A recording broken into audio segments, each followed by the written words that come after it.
Yo kowe tak usir wong kowe melanggar. Iki tapi tak sangoni donga. Yang mbok waca kowe tak tobati. Iki jenenge fatalaq Adam mirabbi. Lho wong sing ngusir pangeran tapi sing marai donga iku yo pangeran. Karena Allah sayang mbek Nabi Adam, ternyata beliau ini korban sinten? Iblis. Nah, kula suwun kanca-kanca santri jemben nak wangsul aja cerita Nabi Adam dosane tok. Anda jadi cucu yang enggak baik. Wong kok cerita epe baik. Tapi diterusno bahwa beliau itu korban oleh bodoni sinten? Iblis. Ya kata kuncinya tadi waqa sama huma. Dan iblis oleh modoni ku pinter banget ya wow. Ya mbake mlebu swarga terus nangis, berhari-hari nangis. Akhirnya Nabi Adam tanglet, kowe kok apa kena apa kok nangis? Ternyata aku nangis ku mikir kon. Wis nikmate ngene ning swarga, sok ben kowe iku ora abadi. Ya terus piye solusine? Terus hal adulluka ala syajaratil khuldi wa mulkil la yabla. Terus hal-hal seperti ini sing kula suwun konco-konco santri tetap belajar, karena konstruksi Quran, karena kalamun jami'un itu harus ada al-musta'naf, harus ada taksisul kalam, mesti ada al-muqaddar. Al-muqaddar itu kalimat yang dibuang. Mulane kula niku termasuk pengagum Imam Asim min riwayati Hafiz. Di antara yang kula kagumi itu teori saktah. Saktah itu menurut Imam Asim meskipun 4, sajane banyak ulama mengatakan harusnya ratusan bukan 4, tapi yang lain itu digenti wakaf lah sudah. Saktah, wakaf, taktek itu semangatnya sama, karena tanpa saktah itu kalimat itu kacau.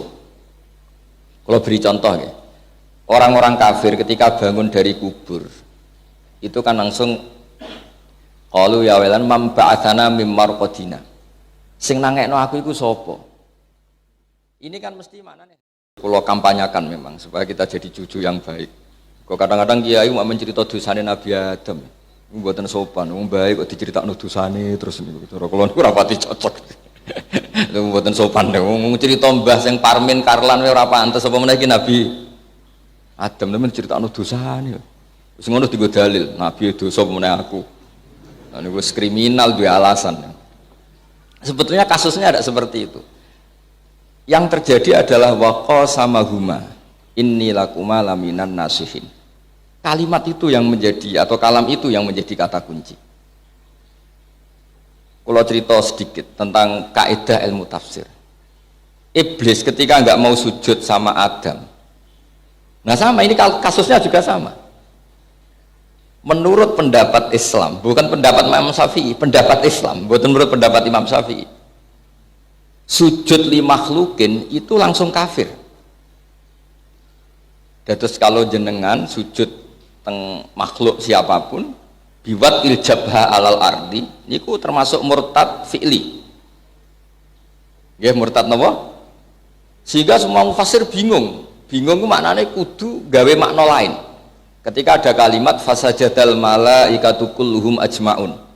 Sampeyan delok teng tafsir Jalalain, teng tafsir Munir mesti sujud tahiyatin bin khina idhrin la biwat ijabatin. Karena ulama mesti wedi iki nak nganti santri-santri memahami sujud watul jabah alal ardi iku berarti kok ono fikih baru di mana sujud pada makhluk itu boleh, padahal jelas aturan Islam nggak boleh. Apapun hormat kita pada seseorang nggak boleh sujud sampai watul jabah alal ardi. Zaman Rasulullah Sugeng dan Rasulullah itu orang yang paling luar biasa. Ada seorang Arabi mau sujud ke kanjeng Nabi, Nabi melarang. Enggak.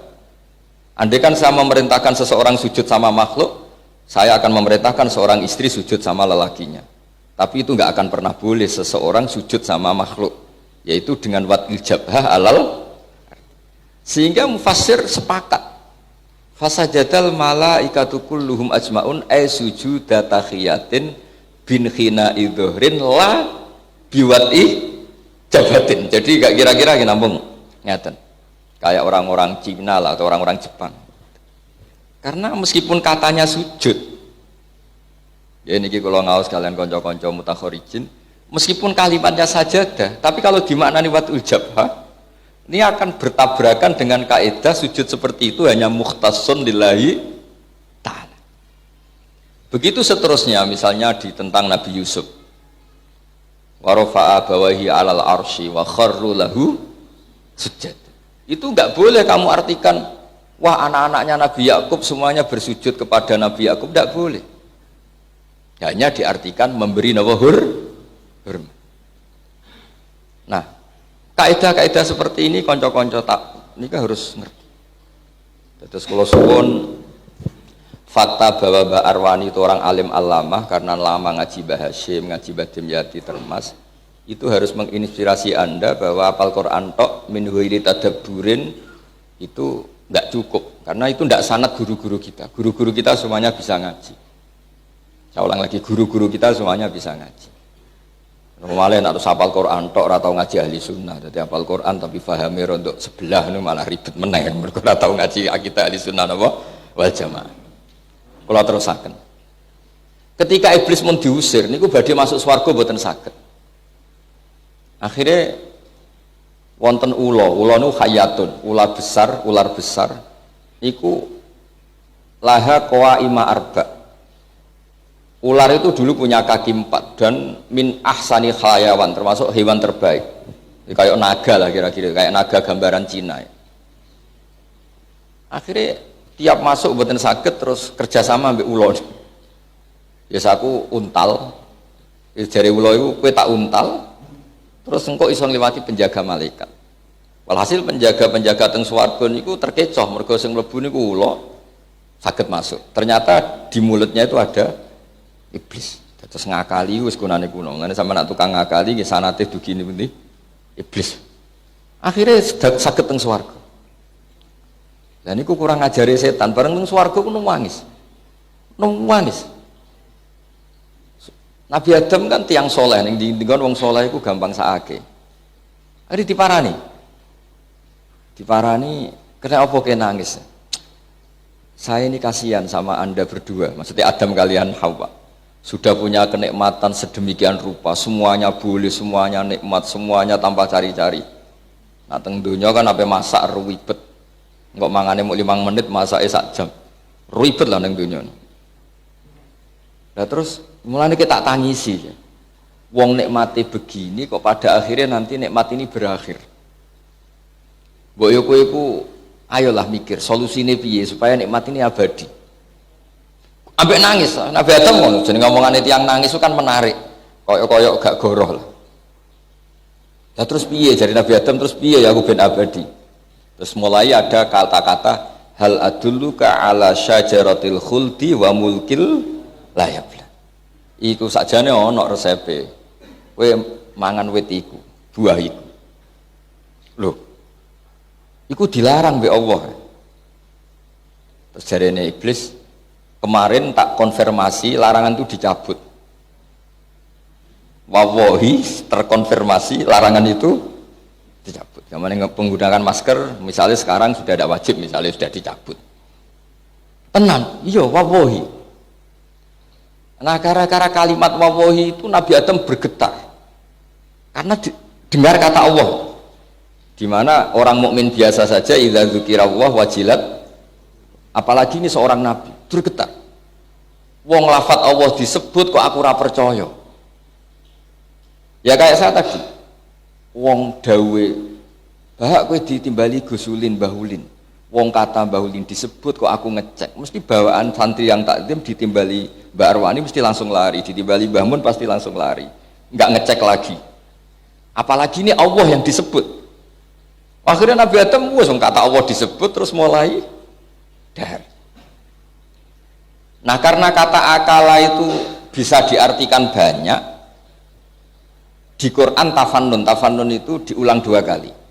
Ada dikatakan dzaqo itu ngicipi, memang faktanya Nabi Adam tidak dahar banyak. Tapi dzaqo juga disebut akala. Supaya nak jenengan ngicipi gula pas sholat tetap batal karena keceluk makan. Ojo kok ngicipi gula ning sholat ini tidak makan, hanya dzaqo, tidak bisa dzaqo ya akala juga dzaqo. Bon akhirnya ngicipi. Akhirnya terus dipanggil Allah. Ya, dan itu terus jawab Nabi Adam sing mari Allah nyukani tobat dan saat itu juga dinobatkan sebagai al-mujtaba, orang pilihan. wa izzatika ya rabbi ma adzunnu anna ahadan yahlifu bika kadziban. Saya ulang lagi, wa izzatika ya rabbi ma adzunnu anna ahadan yahlifu bika kadziban. Itu tentang tafsir Ibnu Katsir. Saya sampai melanggar Gusti karena saya tidak pernah mengira orang yang menyebut nama engkau kemudian orang itu bohong. Namanya jenengan begitu sakral, begitu wibawa, sehingga saya tidak membayangkan ada orang berani mencatut nama jenengan kemudian orang itu bohong. Maksudnya dalam konteks ini iblis. Akhirnya Allah ini cara Jawane haru lah. Justru itu dadekno Nabi Adam al-mujtaba. Samalah kita seperti santri, hak ditimbali Mbah Mun. Saya kan ternyata saya dibohongin teman saya. Mesti pikiran saya apa? Saya tidak bayangkan ada seorang santri mencatut namanya Mbah Mun, kemudian dia bohong. Paham gini kita terus kula suwun kanca-kanca hamalatil Quran niku ngaos ulumut tafsir ngantos seperti ini. Supaya kita tahu, lho wong bar maksiat kok sumajtabahu rabbuhu fataba alaihi. Mujtabah itu status yang luar biasa yang dipilih. Nah, karena Nabi Adam ini korban dibohongi iblis. Niku badhe diusir saking swarga niku sing iblis matrud mal'un, Nabi Adam mboten. Fatalaqqa Adamu mir rabbih kalimatin fataba alaih. Jadi kados wong ngusir anake utawa ngusir kancane, tapi sing cocok. Cung kowe tak usir tapi wong kowe anakku ya tak sangoni ATM. Isine iki 1 miliar utawa 1 juta. Nabi Adam nggih ngoten. Diusir king swarga tapi mbek Allah ya kowe tak usir wong kowe melanggar iki tapi tak sangoni donga iki angger mbok waca kowe tak tobati iki jenenge fatalaq Adam mir rabbi lho wong sing ngusir pangeran tapi sing marai donga iku ya pangeran karena Allah sayang mbek Nabi Adam. Ternyata beliau ini korban sinten iblis. Nah kula suwun kanca-kanca santri jemben nak wangsul aja cerita Nabi Adam dosane tok, Anda jadi cucu yang enggak baik. Wong kok cerita epe baik tapi diterusno bahwa beliau itu korban oleh bodoni sinten iblis. Ya kata kuncinya tadi waqa sama huma. Dan iblis oleh modoni itu pinter banget ya wow. Piyambake mlebu swarga terus nangis, berhari-hari nangis. Akhirnya Nabi Adam tanglet, kowe kena apa kok nangis? Ternyata aku nangis mikir kon. Wis nikmate ngene ning swarga sok ben kowe iku ora abadi. Ya terus piye solusine? Terus hal adulluka ala syajaratil khuldi wa mulkil la yabla. Terus hal-hal seperti ini sing kula suwun kanca-kanca santri tetap belajar karena konstruksi Quran karena kalamun jami'un itu harus ada al-musta'naf, harus ada taksisul kalam. Mesti ada al-muqaddar. Al-muqaddar itu kalimat yang dibuang. Mulane kula niku termasuk pengagum Imam Asim min riwayati Hafiz. Di antara yang kula kagumi itu teori saktah. Saktah itu menurut Imam Asim meskipun 4 sajane banyak ulama mengatakan harusnya ratusan bukan 4, tapi yang lain itu digenti wakaf lah sudah. Saktah, wakaf, taktek itu semangatnya sama karena tanpa saktah itu kalimat itu kacau.